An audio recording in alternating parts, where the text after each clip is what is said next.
evening, ladies and gentlemen, and welcome to your UofL Nursing School World Report.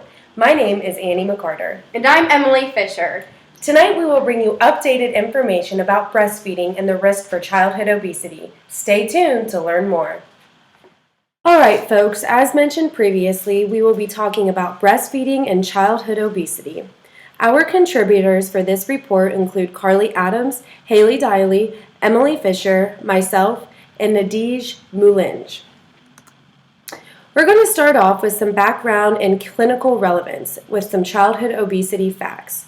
Childhood obesity is a serious problem in the United States. Despite recent declines in the prevalence among preschool-aged children, obesity among children is still too high. For children and adolescents aged 2 to 19 years, the prevalence of obesity has remained fairly stable at about 17% and affects about 12.7 million children and adolescents for the past decade. Approximately 17% or 12.7 million of children and adolescents aged 2 to 19 years are obese. The prevalence of obesity among children aged 2 to 5 years old decreased significantly from 13.9% in 2003 to 2004 to 8.4% in 2011 and 2012. In 2011 and 2012, 8.4% of 2 to 5-year-olds had obesity compared with 17.7% of 6 to 11-year-olds and 20.5% of 12 to 19-year-olds. Childhood obesity is also more common among certain racial and ethnic groups. In 2011 and 2012, the prevalence among children and adolescents was higher among Hispanics and non-Hispanic blacks than among non-Hispanic whites. The prevalence of obesity was lower in non-Hispanic Asian youth than in youth who were non-Hispanic white, non-Hispanic black, or Hispanic. Our PICO question for tonight's report states, are infants who are breastfed compared to those who are not breastfed at a lesser risk for obesity in childhood? Our first article was titled Breast vs. Bottle, Differences in the Growth of Croatian Infants.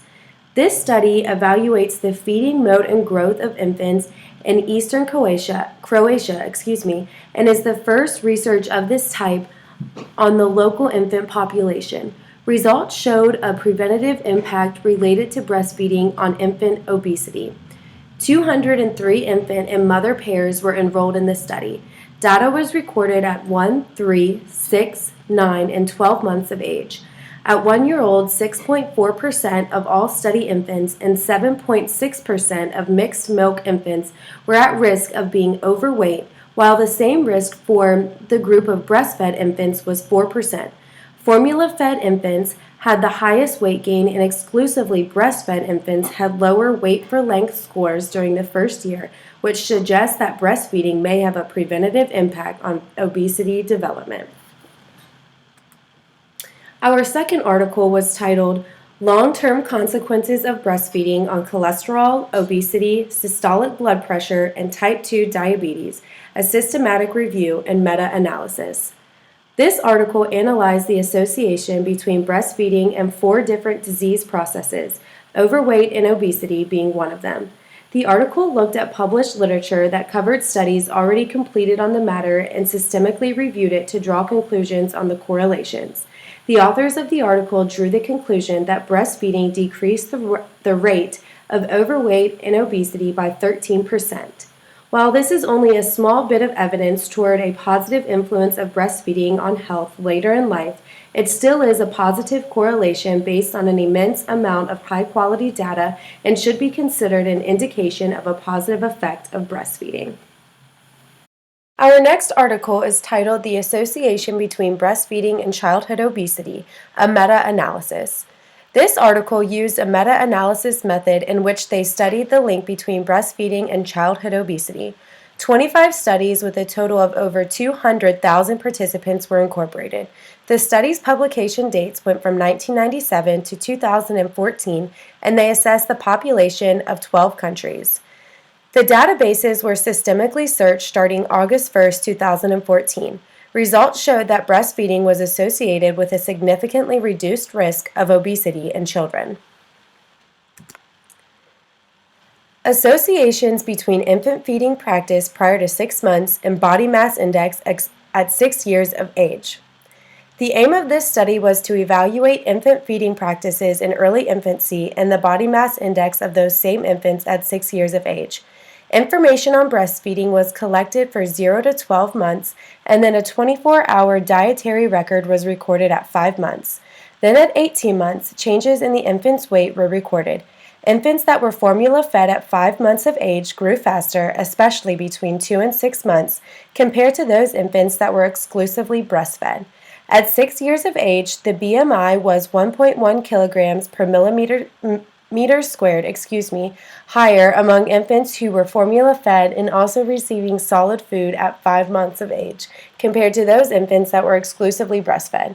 In high-income countries such as Iceland, early introduction of solid foods seemed to increase the risk of high childhood BMI among formula-fed infants compared with exclusively breastfed infants.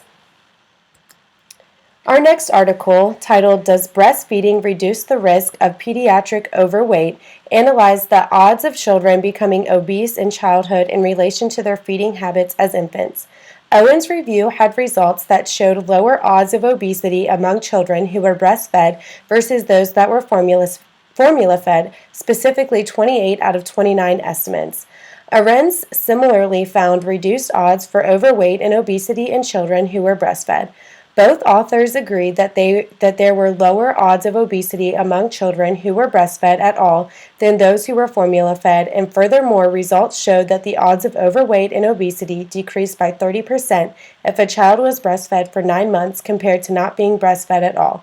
The article noted interventions to promote breastfeeding among women, such as peer support, professional support, maternity care practice, educating mothers, and media and social marketing.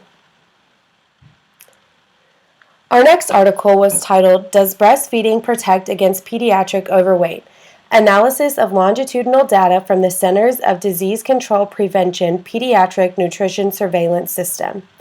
This analysis drew data from the CDC Pediatric Nutrition Surveillance System to determine the effects of breastfeeding on causing children to become overweight or obese later in life. When analyzing children, the study categorized children into never breastfed, breastfed for less than 1 month, 1 to 2 months, 3 to 5 months, 6 to 11 months, and greater than 12 months. After analyzing the rate of children at age 4, the authors found that there were more children who were not breastfed in the overweight category than those who were, thus showing a negative correlation between breastfeeding and becoming overweight.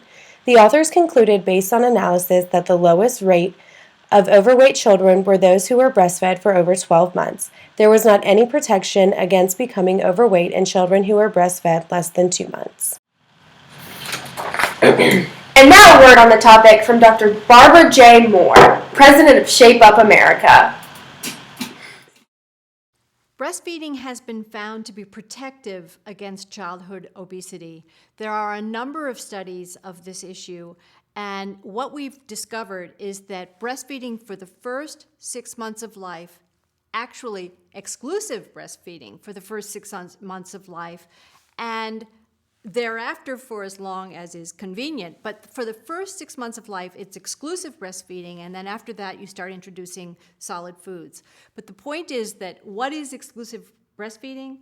It's no sugar water, no infant formula, no cereal in the bottle or in the bowl, nothing but human breast milk for the first 6 months of life. And that is strongly associated with lower rates of obesity in children. In fact, what's interesting is that the CDC puts out these growth charts for infants. And in America, our infants were getting primarily formula fed, and they were growing faster and getting heavier. And so a decision was made approximately 2 years ago to adopt the World Health Organization growth charts for infants and to use those growth charts in America. Why? Because almost all of the babies in the WHO growth charts, that population of babies on which those growth charts are based, are breastfed. So what we decided is that it makes sense to use breastfed babies as the standard against which baby growth patterns should be compared in order to determine which babies are growing too fast and which babies aren't growing fast enough. So we now use the WHO growth charts for infants, and then from ages 2 to 20, we use the original CDC growth charts. And of course, we use the one for BMI to evaluate kids as far as obesity is concerned. Thank you for your input, Barbara. And now on to Emily's report with the rest of our research.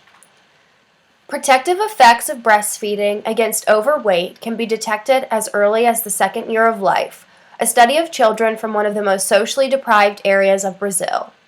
Many studies have reported that overweight children are more likely to become obese adults unless there is early prevention. It was then discovered that there is a potentially protective effect that breastfeeding had on this statistic. This study aimed to look at whether children that were exposed to breastfeeding exclusively for 6 months showed a lower prevalence of being overweight in the second year of life. The population that was used was a semi-arid area of Brazil with less than ideal conditions for raising an infant environmentally and nutritionally. After using a sample of over 2,000 children aged 12 to 24 months, the researchers found that those children that were exclusively breastfed for 6 months had the protective factor against being overweight when looking at their second year of life. The study also found that breastfeeding longer than 6 months can show positive effects in not just young children, but also school children and adolescents. Early infant feeding and adiposity risk, from infancy to adulthood. The researchers used a longitudinal analysis from birth to young adulthood using new as well as published data. Data was used from the Western Australian pregnancy cohort study, and various ages were examined ranging from 1 to 20 years old. Breastfeeding was examined in a number of ways, including different durations of exposure to breast milk. The age at which breastfeeding was discontinued and a milk other than breast milk was introduced played a major role in the estimate of the BMI from birth to 14 years. Introduction of a milk that was not breast milk before 6 months compared to at 6 months or older was a risk factor for becoming overweight or obese at 20 years old. As a result, the study recommends exclusively breastfeeding until 6 months of age to decrease the risk of obesity in infancy, childhood, and adulthood. On to our next research article, Commentary, Breastfeeding and Obesity, the 2011 Scorecard. This article looks at the reasons why breastfeeding should lower the obesity risk. The first reason is that breast milk contains hormones such as leptin, adiponectin, and ghrelin, which can help determine long-term appetite signaling. The second reason deals with infant growth patterns, and after the first 3 to 4 months of life, breastfed infants gain less weight than formula-fed infants. By them gaining less weight than formula-fed infants, one can assume that they will have lower rates of obesity in childhood and into adulthood. The third reason is because infant formula contains more protein than breast milk. In a randomized control study, protein-enriched formula among preterm, small for gestational age, and term infants produced faster weight gain, increased the amount of adipose tissue, and had metabolic consequences in childhood and adolescence. Fourth and finally, many studies simply show that there is a moderate reduction in obesity risk associated with having been breastfed or with longer duration of breastfeeding.